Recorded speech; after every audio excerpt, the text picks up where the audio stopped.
Greetings to everyone out there in the NoDQ galaxy. Welcome to NoDQ Live here on NoDQ.com, as well as the YouTube channel, youtube.com/AaronRiftNoDQ. Thank you to everyone watching either live or on demand. If you are watching live, please share this video on social media. Tell a friend. Let's talk about Monday Night Raw, because that's why we're all here. I want to talk about the main event first, since that was quite interesting. Not surprising, but interesting. For all of you that were so happy at Extreme Rules, Bobby Lashley beat Roman Reigns clean. Holy crap. You were all so happy. How do you feel now? Basically, that Extreme Rules match meant absolutely nothing. Nothing whatsoever. Roman Reigns gets his win back. 50-50 booking at its best. The only difference is that Reigns now goes on to SummerSlam to face Brock Lesnar yet again in Brooklyn, New York. Wow. So exciting. So thrilled to see Lesnar versus Reigns yet again in Brooklyn. What is going to happen at SummerSlam? That's the big question. Dakota with a $2 Super Chat donation. So tired of 50-50 booking. Feel bad for Lashley. See, I was thinking maybe we would get a triple threat, but nope. It's going to be one-on-one Lashley versus Reigns. I actually did a poll on NoDQ.com asking you guys about which match you would like to see at SummerSlam. And basically, Reigns versus Lesnar in a singles match was dead last. People would rather see a triple threat or Lashley versus Reigns than see Reigns versus Lesnar yet again. Got a $5 Super Chat donation from Mike saying, Roman wins, massive facepalm. What a damn joke. I will not be watching SummerSlam. So there you go. Mike is officially protesting. Caleb Jacobs with a $2 Super Chat donation. The brother he never had, a.k.a. Bray Wyatt, LOL. I'll get to that here in a few minutes. That was an interesting line. Sam with a $2 Super Chat donation. I think Bobby is going heel because of his post-match. We'll see. Josh says the main event was actually pretty good. Crowd is finally getting behind Reigns. OG Crushes says WWE doesn't listen. Anyone shocked? Curtis Butler says, should I go to SmackDown tomorrow? SmackDown? I feel like SmackDown is better than Raw almost every single week. So yeah, I think going to SmackDown Live is okay. Do I recommend going to Raw? Probably not.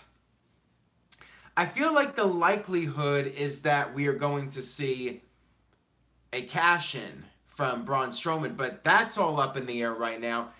I'll talk about that too. Ken terminated by Google with a $5 Super Chat donation. No diss to Booker, but you didn't say that. Tell me we aren't going to see another Brock versus Roman. I thought it was going to be a triple threat. Who knows? Maybe they will make it a triple threat. What's stopping Bobby Lashley from coming out and saying, hey, I beat Reigns once. He beat me once. Let's do it one more time. And then they do some sort of screwy finish. There's nothing stopping that from happening. Maybe it will. Maybe, just maybe, Strowman cashes in on next week's Raw. So let's talk about that. I just want to get all this Universal title stuff out of the way. Brock Lesnar is scheduled for next week's Raw. Braun Strowman came out for a promo tonight and basically talked about how he was going to win the Universal title. Kevin Owens came out. He was all beat up, selling the injuries from Extreme Rules. And Owens basically said he was going to get his payback on Strowman. Backstage, we had Owens and Constable Corbin confronting Kurt Angle. And Stephanie McMahon was there, by the way. And I'll talk about Stephanie here in just a moment. Kevin Owens asked for a match at SummerSlam against Strowman with the Money in the Bank briefcase, wow, briefcase or contract, that's what I get for not saying contract in the first place. Owens wanted a match where the contract would be on the line, and Angle wasn't really feeling it, but then Stephanie was like, you know what? I think that's a good idea. So the match is set for SummerSlam. It's Braun Strowman versus Kevin Owens. If Owens wins in any matter, this includes countout or DQ, then Strowman loses the Money in the Bank contract, and Owens will become the new Mr. Money in the Bank. Here's where I'm having some issues. What is stopping Strowman from cashing in next week? Brock Lesnar will be there, and Strowman has an opportunity to just cash it in before Owens has a chance to win it. Why not? And plus, Strowman can also announce in advance when he wants to have the match. So couldn't he just say, I'm cashing it in whenever? Couldn't he say, I want to cash it in at WrestleMania, I'm cashing it in now, and it's all set, they announced the match? I mean, RVD announced he was cashing in at One Night Stand. So the match was set up for One Night Stand, and that was that. So yeah, to me, there's a huge plot hole here if Strowman doesn't come out on Raw next week and attempt to cash in Money in the Bank. Maybe Owens comes out and attacks Strowman and injures him, therefore making Strowman unable to cash in before SummerSlam. At least that would make sense. But if nothing happens, there's no Strowman interaction with Lesnar before SummerSlam, I'm going to be annoyed, because to me it's a major plot hole. Caleb Jacobs with a $3.16 super chat donation. I see what you did there. Lashley versus Cena rematch, 10 years in the making. Yuck. I'm not really a fan of that one, but I'd rather see that than Cena versus Undertaker again, I guess. We'll see what happens next week. Maybe there will be some sort of monkey wrench in all this, and maybe it's not going to be a one-on-one match between Reigns and Lesnar. Because what is WWE thinking with this one? This match is almost certainly going to get the same reaction that WrestleMania got, that Money in the Bank got. It's Brooklyn. Is WWE just completely insane? At least with Lashley, maybe there would have been a better crowd reaction. Maybe not, because it's Lashley, but still, if they did a triple threat, maybe the crowd would have been more into it and not try to hijack the match or anything. Tommy, with a $2 super chat donation, says, I'm back. Let's go, Kyle. Yeah, let's go, Kyle. All right. Sam says, I will be at Raw next week in Miami. Sorry to hear that, Sam, but in all seriousness, I hope you enjoyed the show. I hope it exceeds whatever expectations you have for it. Jamie Lee Mack with a $5 super chat donation. Stephanie McMahon not only invented women's wrestling, she invented women, damn it. I will talk about that in just a second here. I'm hoping we get something other than Reigns versus Lesnar, and there's some sort of swerve in this storyline. I'm also fine with Lashley just coming out next week and saying, you know what? We're one apiece. I want one more match. Why not? Because we always get these guys demanding their rematches and getting their rematches requested. Tyler Breeze requested a rematch with Mojo Raleigh, and for some reason Kurt Angle just gives out rematches. So what's stopping Lashley from coming out and saying he wants one more match? If there's no follow-up on any of this, whether it's Lashley or Strowman, I'm just going to be ticked off, because it's a recipe for disaster. WWE should know better. The crowd's going to crap on Reigns versus Lesnar one-on-one at SummerSlam. You can do this, Lesnar going to UFC all you want. The crowd is going to crap on it. Mike B with a $9.99 super chat donation. So thank you, Mike B, for paying for my network this month. You're awesome. Damn, I'm really hoping that Braun cashes in at SummerSlam so it doesn't piss off everyone except for the kids in the audience that night. Typical WWE BS. Raw is less than no DQ videos. Aaron is awesome. Well, thank you for that, Mike B. I do appreciate it.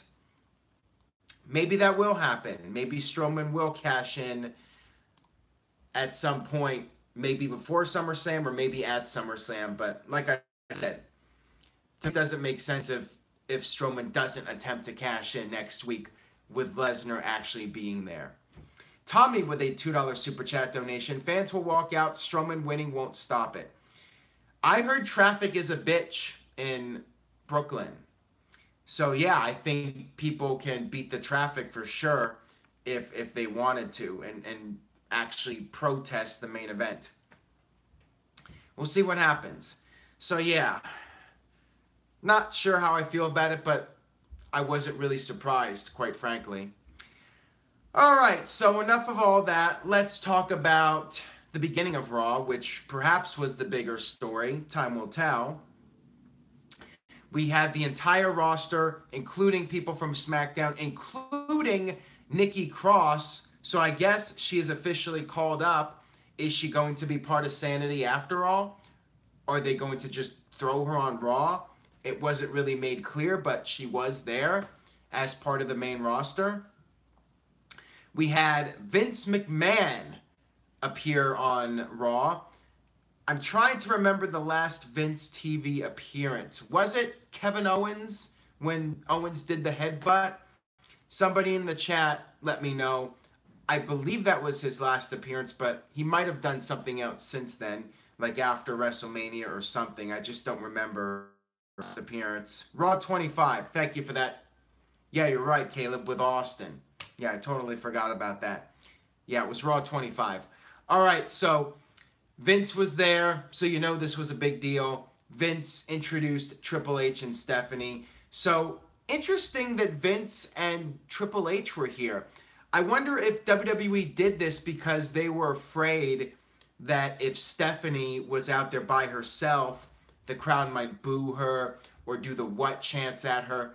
Because Triple H actually did a lot of the talking and basically set up Stephanie's announcement.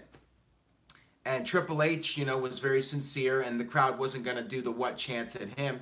So I think this was definitely done by design to make sure that Stephanie would not get booed. Let Triple H speak from the heart, put over the talent roster, put over the women, and then give the mic to Stephanie. Warm it up, warm up the crowd for Stephanie, basically set up so she could hit the home run.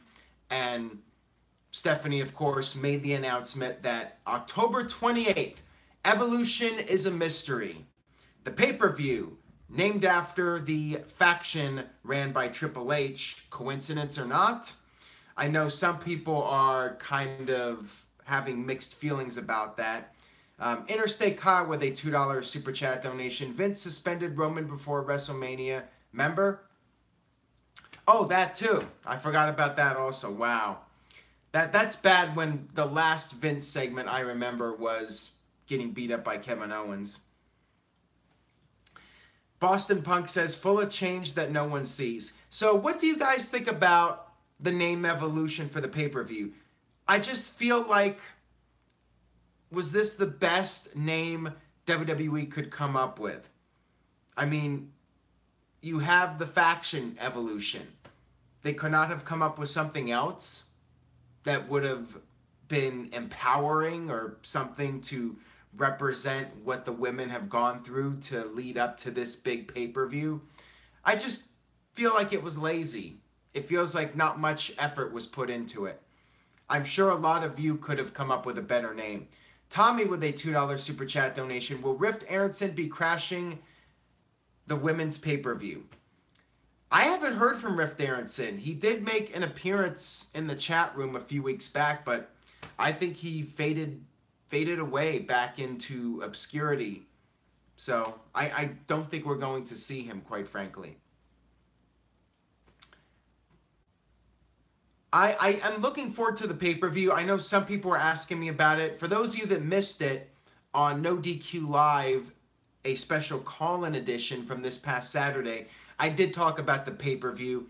And essentially, my thoughts are, I'm looking forward to it. I'm fine with it if it's replacing a pay-per-view, and it looks like it is, because TLC moved to December, and now we have the Evolution pay-per-view in October. It looks like Clash of Champions is done, which is good. Get rid of that, maybe get rid of a couple other ones. If this pay-per-view is done once a year, I'm fine with it. I'm fine with there being a women's pay-per-view. I really don't have an issue with that, as long as it's just not adding even more content to what we already have. So if WWE wants to do one women's pay-per-view, 12 pay-per-views a year, I'm cool with it. I have no issue with that. The first one will be a big deal. We'll see how it plays out. I don't think it should be overly long. I would say 3 hours max. Maybe even just stick with 2 hours. They said they're going to have all the titles defended. They said 50 women are going to be on the show, which scares me. Makes me think maybe this is going to be some sort of 5-hour pay-per-view. I really hope not. To me, that sounds like a bad idea. That sounds like a disaster waiting to happen. Maybe they're just going to do like a battle royal with 20 of the women. I could see that. I could see them doing a women's battle royal and then doing a bunch of matches. You know, they're going to be doing all the titles. They announced the Raw women's title, SmackDown women's title, and NXT women's title, plus the finals of the Mae Young Classic. So you got 4 matches right there. Maybe they'll do a tag team. You know, there's been all the talk about the tag team women's division, women's tag team titles. That's 5 matches. And then a battle royal. You got 6. That's it. I would just do that. Nothing more. 6 matches. Bam. And make it a 3-hour show. And that's that. But yeah, I mean, I think it will be a good show if they can keep it on the short side. Don't do a 5-hour show. If they start doing like 10 matches with the women, yeah, I'm not sure how it'll play out. I don't know about that. The pay-per-view is going to be taking place, to answer your question, Renegade. It will be in Long Island, New York. So basically, the New Yorkers are getting SummerSlam, and then they're getting the women's pay-per-view 2 months later. So good for you guys in New York. You're getting all the good content. Although, you guys are getting Roman Reigns versus Brock Lesnar. So have fun with that. I have to say, I think I saw the best Reigns versus Lesnar match, and that was WrestleMania 31.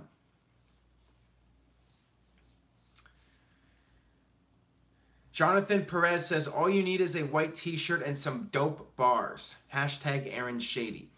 Well, my good friend Daniel Jobber actually sent me a white t-shirt, so maybe I'll have to wear that on a future video just so I can complete the Slim Shady look here. Alright, so let's move on here. Well, actually, I got one more Super Chat donation. Let's see if this has anything to do with the women's segment. Tommy says, I'll send you the footage of everyone leaving again. I'm looking forward to that, Tommy. So, yeah, Tommy's going to be there, I believe, for the Brooklyn SummerSlam pay-per-view and NXT and all that good stuff. It's Long Island, Renegade, Nassau Coliseum. That's where the women's pay-per-view is going to be. All right, so moving on here, let's talk about some of the actual matches on Raw. We had the rematch, Matt Hardy and Bray Wyatt against the B-Team. B-Team won again. Bray Wyatt was thrown into Matt Hardy, which led to Matt being pinned yet again. Poor Matt Hardy. He's the new eater of pinfalls. I guess WWE's trying to protect Bray a little bit. If Bray took the fall, people would complain, so they would complain either way. And I'm just complaining because I'm sick of the B-Team. B-Team should not be the tag team champions. Mike Blake with a $5 Super Chat donation. Going to my first WWE event in nearly 10 years next Sunday. It's just a Raw Brandon house show, but hopefully it'll be fun. Wish me luck. The house shows are usually decent. I mean, if you're not expecting much, if you just want to see some wrestling matches, you'll enjoy the show. I mean, they don't really do storylines. It's just guys going out there having matches. So if that's your thing, you'll love the live event. Anyways, back to the tag team match. B-Team won. Afterwards, it looked like Matt and Bray were going to give them props, but then they attacked them. So Bray Wyatt and Matt Hardy are heroes now? I'm not sure. The crowd popped for it. I don't really want to boo Matt Hardy and Bray Wyatt over the B team. I'm just sick of the B team. Does this mean we get yet another B team match with Matt Hardy and Bray Wyatt at the pay-per-view? Not a fan. Just not a fan of the B team and not a fan of this feud. Not a fan of the tag team division on Raw right now. We had a couple of interesting segments with Elias. So basically, Elias kept trying to sing his song, and every time he would try to start, he would be interrupted. I think there were 5 segments total. The 4th segment, I remember his guitar being out of tune. I think WWE overdid it. I think it should have been 3 segments. And then by the 3rd one, Elias just gives up. I think by doing it like 5 times and then he finally is allowed by Kurt Angle to sing, I think it just was overdone. A little bit too much. But I did find it funny that he kept being interrupted. I think 3 times would have been ideal though. So maybe it's a little bit of nitpicking, but I think it was just funny that he kept being interrupted. You did it 3 times and then that's it. You know, they basically ran the joke into the ground. I think that's what I'm trying to say. By the way, check out his EP. It's actually pretty entertaining stuff. It's on iTunes and on Spotify. So if you have Spotify, you can listen to it free, or you could purchase it on iTunes for $4 or whatever it is. We had a segment with Finn Balor and Chad Gable, where Chad Gable got his little cameo and he started to say his catchphrase, and then Finn interrupted him. So you know you're a geek when Finn Balor, of all people, is making fun of you. Then we had Constable Corbin direct Finn Balor to his personal locker room, which was a little kid's playhouse. Ha ha ha, funny stuff here. Finn Balor embraced it. He was all happy with it. He's like, hey, cool. I got my own little private locker room, whatever. And of course, Corbin was pissed off that Balor wasn't offended. Whatever. I guess this was mildly amusing, but still, there's no real direction for Finn Balor at this point. And somebody asked me, what would I do with Balor? He should be the demon. He should have more of an edge. But him smiling and being the Fonz, yeah, I'm not really digging it too much, brother. Then we had a little recap of Sasha Banks and Bailey. They cut a promo. They're cool again. They're happy. I don't think they're lesbians. They were just hugging each other. They're very happy, good friends, whatever. They beat 2 enhancement talents. And after the match, they kept hugging each other and were all smiling. It feels like something's going to happen here, but what is the deal here? They're on and off again. What is the end result of this storyline? I would assume this is leading to something. They're going to have another split. I don't know. This is just so confusing at this point, and I don't know where WWE is going with this. I don't know if they know. I honestly wonder if they're still trying to figure out what they want to do. Are they going to have them feud? Are they going to turn one of them? Or are they just going to try to drop this whole storyline and have them be tag team partners again and maybe win the tag team titles? Who knows? I'm just so confused by it. And yeah, I don't know what else to say about it. Let's move on here, I guess. So next week, I did mention Brock Lesnar will be on the show. I talked about the Braun Strowman, Kevin Owens stuff. Oh, I forgot to mention Jenna Mahal. So during this Braun Strowman, Kevin Owens segment, Jinder came out. So Jinder actually got some in-ring time on Raw this week, although he was basically laid out like a jobber. Interesting, you know? A year ago, Jinder was WWE champion. Now he's just getting beat up in throwaway segments. Mike B with a $9.99 super chat donation. So thank you, Mike, for paying for my August month of WWE Network. And he just said, here's next month's subscription also. Cool t-shirt, Aaron. Hope your furry friends are doing good. Cats are awesome. Thank you for that, Mike B. Cats are indeed awesome. And I hope you're doing well as well. Check out AaronRift.com for my personal YouTube channel, youtube.com/AaronRift. Got plenty of cat videos over there. Maybe one of them will make a quick appearance on this video. Maybe not, though. They're just chilling in the living room. Mike B is to Aaron Rift as Virtue is to Roman Reigns. Ooh, savage line of the night by the Boston Punk. Who, by the way, if you guys missed it, he does a pretty mean impression of Rodney Dangerfield. So go check out that Saturday NoDQ Live if you haven't already. That was a lot of fun. We also had this one guy call in and cut a promo on me. So maybe he'll make another appearance. It was a really fun NoDQ Live, so check it out. It was from Saturday. Also, check out the NoDQ panel video where we talked about the best and worst SummerSlams. We had Steve-O on there, who was on Wrestling Trivia Challenge, and also Josh, who, if you guys watched my videos from Chicago, we met up with him, and he's awesome. I mean, he's got to be the most charismatic personality we've ever had on a NoDQ video. Check it out. I think you guys will really enjoy him, and I've gotten a lot of requests for him to be on more videos, so I'm working out something with him, and we're going to try to get Josh back on another video as soon as possible. So check out that NoDQ panel video. Check out NoDQ Live. And on that note, let's get back to Raw, because I know that's the main reason you guys are here. We have over 300 live viewers, so thank you for everybody that's watching. Hopefully, if you're watching for the first time, you're enjoying the video. You'll check out more of them. We had Mickie James versus Natalya. A funny line from Kayfabe Candy S on Twitter. He's like, well, Michael Cole just called...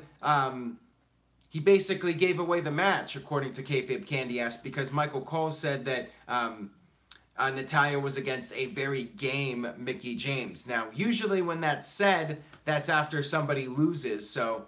Kayfabe and myself too, I mean, I'll admit it, I thought so too. When Michael Cole said that line, I thought that we were going to have a Natalya victory, but no. Due to the interference from Alexa Bliss, Mickie James actually picked up the win over Natalya, and I guess Mickie needs it. She hasn't really won much lately, so good for her. At least she gets a win here and is able to be somewhat relevant and not just be... the bodyguard for Alexa Bliss, essentially, just taking all the bumps, basically being like the Virgil or Jimmy Hart for Alexa Bliss. Good for her, I guess. And then next week, Ronda Rousey returns from her suspension. Woo! Return of Ronda Rousey, yeah.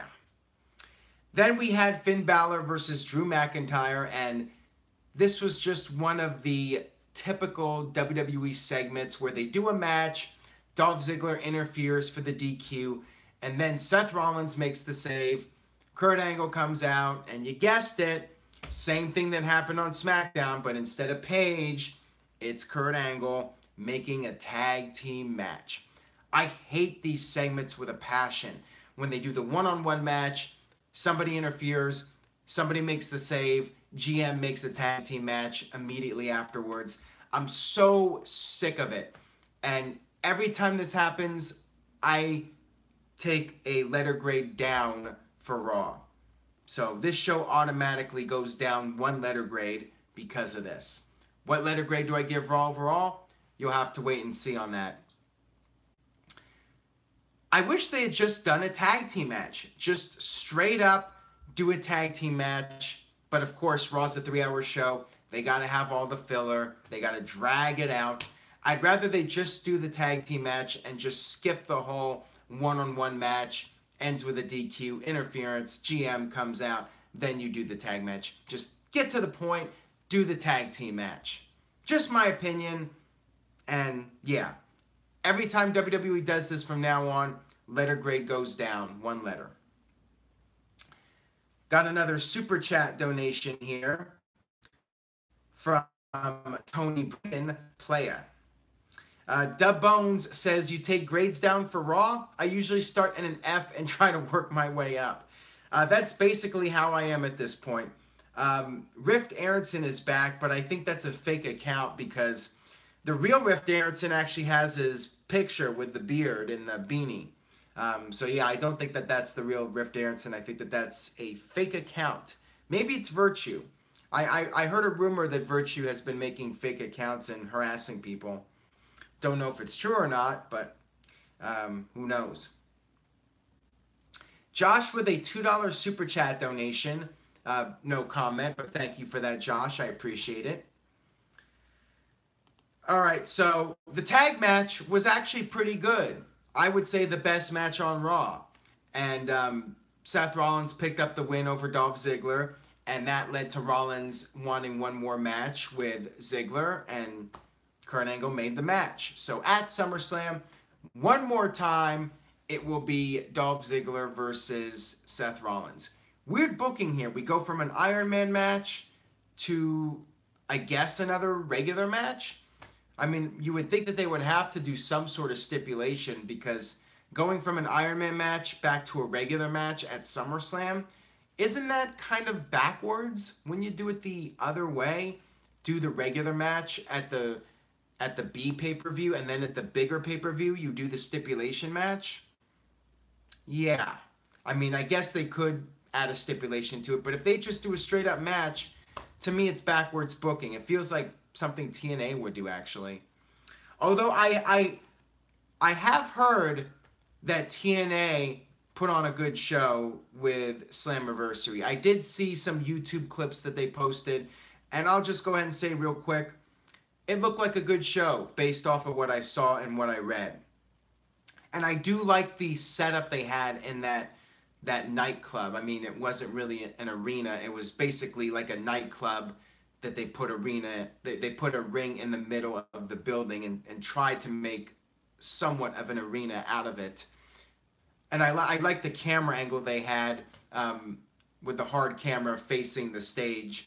And I just like that venue. You know, the roof looked cool. I like the little side lighting they had.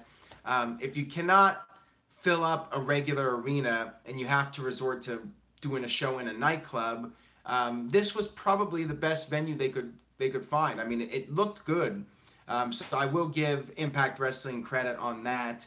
They picked a good venue to host their show, and it looked like the crowd that was there, apparently they sold out, but as you could see if you watched the pay-per-view, it was a very small building. The crowd seemed pretty hot for it, so good for Impact.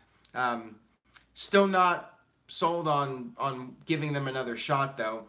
I just feel like they still don't know how to market stars. I know I'm talking about TNA here. I'm just getting this rant out of the way real quick. Maybe I'll talk about this more later in the week, but they don't know how to market stars. I guess they're trying to do something with Moose, but you know, the theme songs still suck. The guys still look like indie guys. I gotta say, Brian Cage looks a lot better with the full head of hair. At least he improved his look. Because I thought that mohawk or whatever he had was just total amateur looking. It doesn't work. So he grew out his hair. That looks better. I think Moose shaved, and I think that's a mistake. He needs to grow his facial hair back. But that's enough of Impact Wrestling. Maybe I'll talk about that more at some point. Maybe I'll actually try to watch the show and give a better review of it.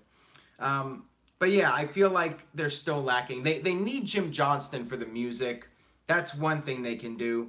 And they need somebody who can write some really compelling storylines and actually know how to market characters. Just my take on it. Just having good wrestling matches isn't going to cut it. It will help, but you need to build a brand. And to build a brand, you need some branded characters. And I don't think that they really have that. You know, Sami Callihan, what is his character? He just looks like any other indie guy to me. And you got Tommy Dreamer on the show. I mean, you need, at some point you need some new blood in there. And I know you got to use the old guys to help get the younger guys over, but I don't know. I feel like they're still not where they need to be. But, you know, they're trying. Like Curtis Butler said, they're trying. And I applaud them for the effort. And it's some positive change. I'll give them that. But enough of that. This is supposed to be about Raw, not Impact Wrestling. I just got sidetracked a little bit. So hopefully, holy crap, I went under 300. So yeah, I think I turned off some people with that. So let's get back to Raw. We had the Authors of Pain cut a promo. Whose idea was this? Who booked this shit? The last thing you should be doing is giving these guys the mic.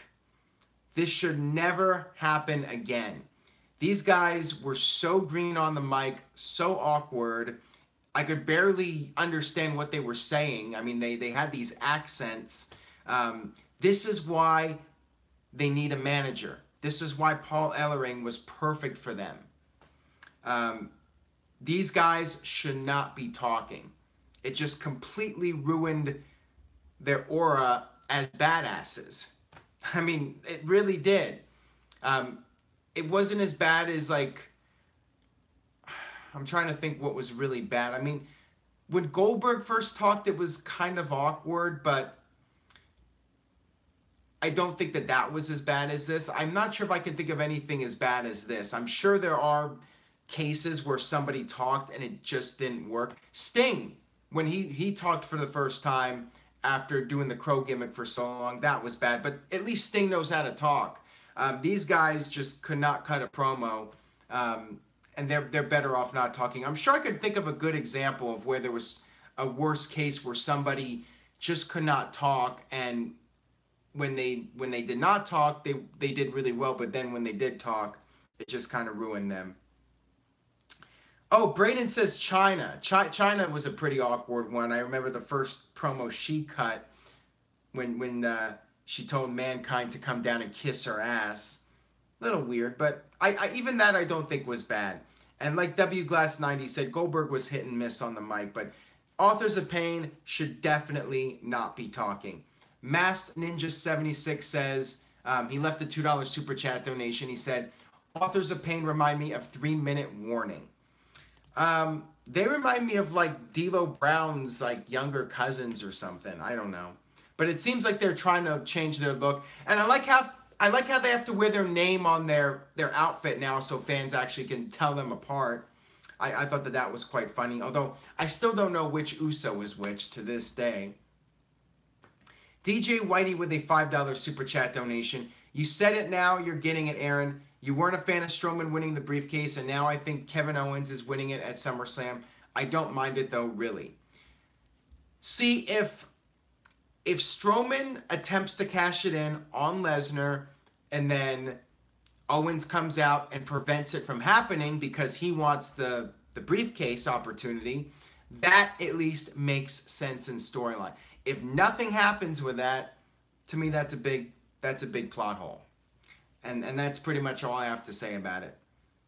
And I'll give WWE the benefit of the doubt. We'll see how it plays out. Anyways, back to the Authors of Pain segment.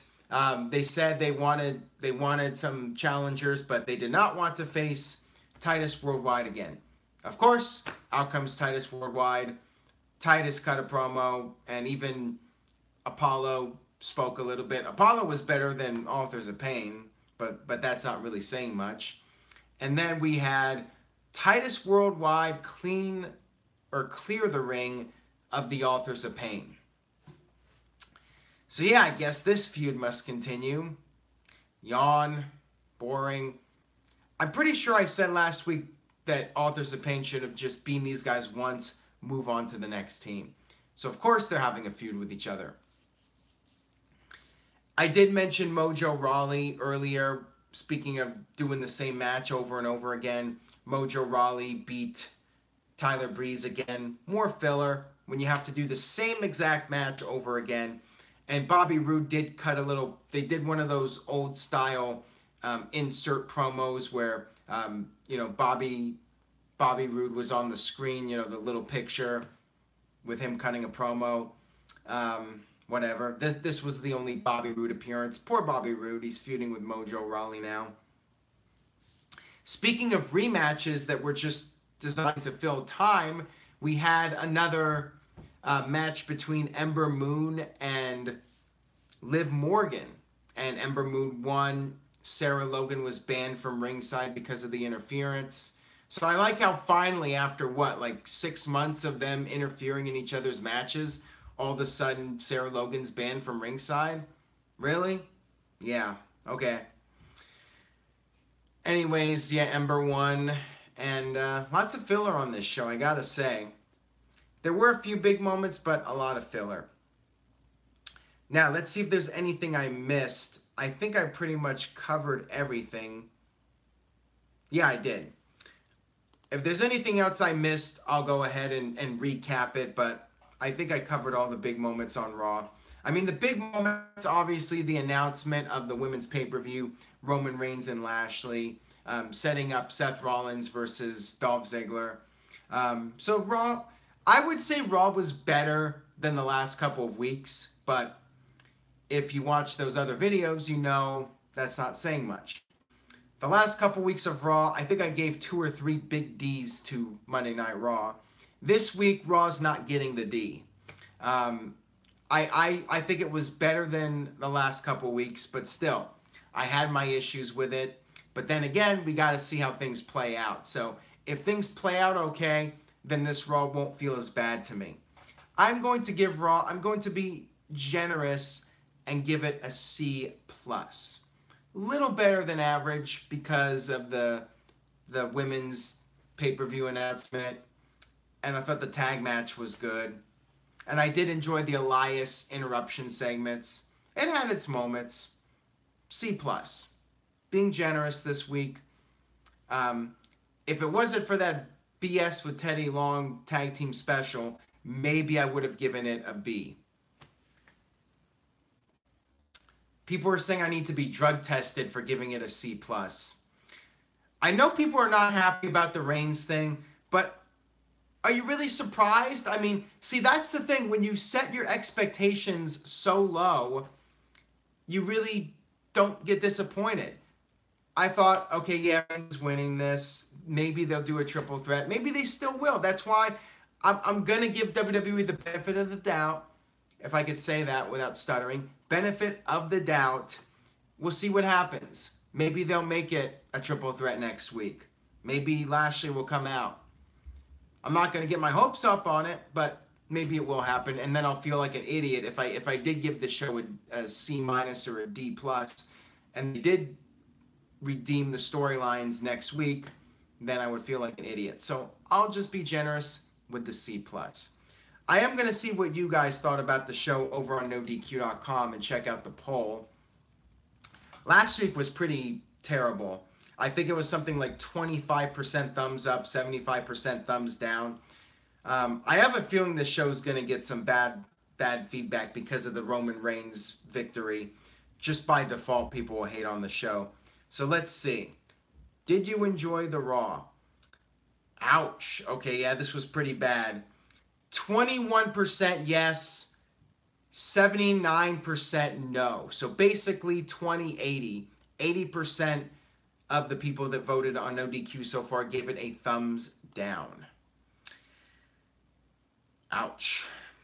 See, I didn't think it was that bad because my expectations were low. And I actually thought that Reigns and Lashley had a better match than they did on the pay-per-view. But yeah, definitely a flawed show. And we'll have to wait and see if they can redeem themselves next week. So that pretty much sums up my thoughts on Raw. And I'll go ahead and wrap up this edition of NoDQ Live. Thank you all for watching as usual. Maybe I will check out the Impact Wrestling pay-per-view Slammiversary and maybe give some more thoughts on it. But based on what I saw, it looks like they're moving in a more positive direction, but I think they still have a lot of work to go. And who knows if they can ever really rebuild the brand and rebuild trust with the fans. And I think just having good matches on pay-per-view isn't going to cut it. And the thing is, they only do pay-per-views quarterly now, too. I mean, if they could do a great pay-per-view every month, maybe they could start to rebuild their reputation. But the problem is they're going to gain so much momentum.